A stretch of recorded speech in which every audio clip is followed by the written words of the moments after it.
দর্শক, BNP chairperson এবং সাবেক তিনবারের প্রধানমন্ত্রী বেগম খালেদা জিয়া দীর্ঘদিন ধরে অসুস্থ অবস্থায় এভারকেয়ারে চিকিৎসাধীন রয়েছেন এবং সেই দলীয় চেয়ারপারসনের রোগ মুক্তি কামনা এবং সুস্থতা কামনায় যেমনি বিএনপি নেতাকর্মীরা দোয়া মাহফিল এবং বিভিন্নভাবে ধর্মীয় উপাসনালয়গুলোতে তার জন্য দোয়া চেয়েছেন, তেমনি আমরা দেখেছি সাধারণ মানুষও কিন্তু তার জন্য দোয়া করছেন। তেমনি কিন্তু বিভিন্ন এলাকায় আমরা দেখেছি যে সেই সাধারণ মানুষ বিভিন্নভাবে দোয়া মাহফিলের আয়োজন করে সেই দোয়া চাচ্ছেন মহান রব্বুল আলমিনের কাছে। এবং আমরা এখন রয়েছি গাজীপুরের শ্রীপুরের টেলিহাটিতে। এখানে স্থানীয় গ্রামবাসীর পক্ষ থেকে কিন্তু আপনার সেই দোয়ার আয়োজন করা হয়েছে। আমরা সেটি দেখাচ্ছি। অর্থাৎ এখানে অনেক গ্রামবাসীরা কিন্তু এখানে এই দোয়া মাহফিলে যোগ দিয়েছেন এবং সেটি আপনারা দেখতে পাচ্ছেন যে অর্থাৎ পুরো মাটি একদম কানায় কানায় ভরে গেছেন। এই দোয়া মাহফিলে যোগ দিয়েছেন আপনার কেন্দ্রীয় বিএনপির যিনি সহস্রাষ্ট্র বিষয়ক সম্পাদক রয়েছেন এবং উনি গাজীপুর জেলা বিএনপির সিনিয়র যুগ্ম আহ্বায়ক।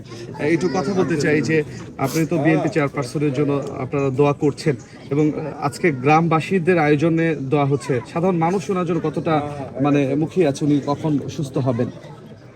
মানুষ কতটা আবেগপ্রবণ হইলে একজন মানুষের জন্য, একজন নেত্রীর জন্য, একজন দেশপ্রেমিক মানুষের জন্য, একজন সাবেক প্রধানমন্ত্রীর জন্য। দেখুন যে আজকে এই গ্রামের মানুষ, সাধারণ মানুষ আজকে দোয়ার আয়োজন করেছে এবং আমাকে যখন জানিয়েছে যে আমরা গ্রামের মানুষ খালেদা জিয়ার জন্য দোয়া করতে চাই, আমি বললাম যে আমাদের তো নির্বাচন আচরণ বিধিগত কিছু সমস্যা আছে, ওইটার সমস্যা যদি আপনার গ্রামবাসীরা শুধু ম্যাডামের দোয়ার আয়োজন করেন, অন্য কোনো বক্তব্য না আসে, তাহলে আমি যেতে রাজি আছি এবং সেই শর্তেই কিন্তু এসেছি এখানে।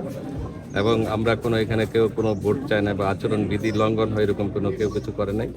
সবাই ম্যাডামের জন্য দোয়ার আহ্বান জানিয়েছেন। যারা কথা বলেছেন দু একজন, আমাদের এখানে অন্য রাজনৈতিক ব্যক্তিত্ব থাকলেও কেউ কোনো কথা বলে নাই।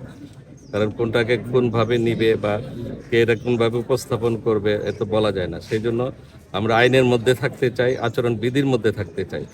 এবং আমি অত্যন্ত আনন্দিত যে এই গ্রাম পর্যায়ে আজকে গ্রামের মানুষের মধ্যে যে আবেগটা দেশনেত্রী বেগম খালেদা জিয়ার জন্য, এটা তার জনপ্রিয়তাকেই প্রমাণ করে। তিনি সারা জীবন যে গণতন্ত্রের লড়াই করেছেন, জনগণের ভোটাধিকার প্রতিষ্ঠার জন্য যে তিনি লড়াইটা করেছেন, দেশের মানুষকে অনেক বড় বিপদের মধ্যেও যে দেশের মানুষকে ছেড়ে তিনি যান নাই, আজকে সেই আবেগটাই কিন্তু তার জন্য কাজ করছে।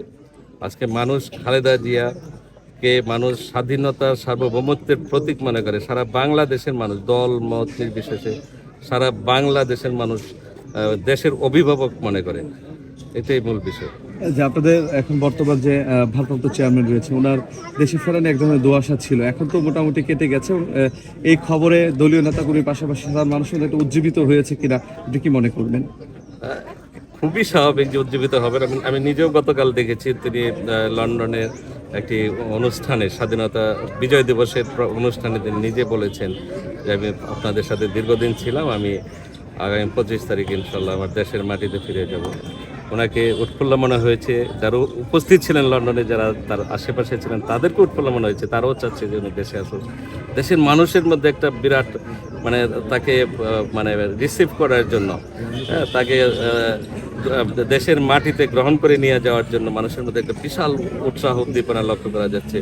সবাই বলছে যে আমরা কি শেষ পর্যন্ত এয়ারপোর্টের কাছে যেতে পারবো কিনা, এই শঙ্কা মানুষের মধ্যে আছে যে ওনাকে এক নজর দেখতে পারবেন কিনা, সেই অনেকে সেটিও চিন্তা করছে।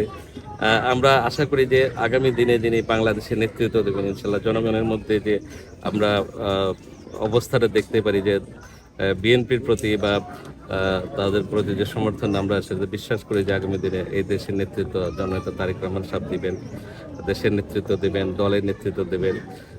তো তার নেতৃত্বে এই দেশে আমাদের গণতন্ত্র এবং মানুষের ভোটাধিকার সুনিশ্চিত হবে, দেশের স্বাধীনতা সার্বভৌমত্ব নিশ্চিত হবে এবং সত্যিকার অর্থে একটি বৈষম্যহীন গণতান্ত্রিক এবং আপনার মানুষের কল্যাণে নিয়োজিত একটা কল্যাণকামী রাষ্ট্র, বাংলাদেশ কল্যাণকামী রাষ্ট্র হিসেবে বাংলাদেশ প্রতিষ্ঠিত হবে।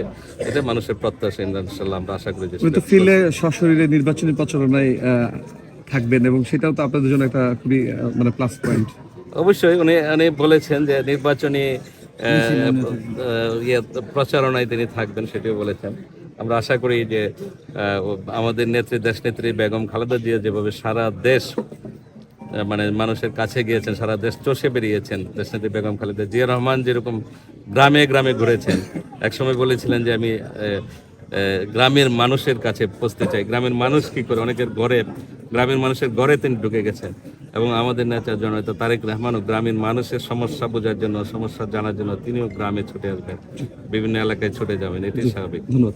দেখছেন মিলাদ মাহফিলে যোগ দিয়েছেন গাজীপুর জেলা বিএনপির যিনি সাবেক সিনিয়র সভাপতি ডাক্তার শফিকুল ইসলাম, এবং রয়েছেন উপজেলা বিএনপির সিনিয়র যুগ্ম আহ্বায়ক মুসলিম উদ্দিন মিথা, রয়েছেন উপজেলা বিএনপির যুগ্ম আহ্বায়ক আবু জাফর সরকার, এবং পাশাপাশি রয়েছেন এখানকার টেলিটিনের সাবেক চেয়ারম্যান মুসলিম উদ্দিন, এবং রয়েছেন এই ইউনিয়নের মুক্তিযোদ্ধা মুসলিম এবং হচ্ছে নুরুল হক, রয়েছেন হচ্ছে শাহজাহান মরণ সহ বিএনপির অন্যান্য নেতাকর্মীরা। অর্থাৎ হচ্ছে আপনার এই মিলাদ মাহফিল কিছুক্ষণের মধ্যে শুরু হবে। অর্থাৎ হচ্ছে এখানে মূলত হচ্ছে বিএনপি চেয়ারপারসনের জন্য দোয়া করা হবে, এবং এটি এই গ্রামবাসীর পক্ষ থেকে আসলে এই মিলাদ মাহফিলটির আয়োজন করা হয়েছে। এই ছিল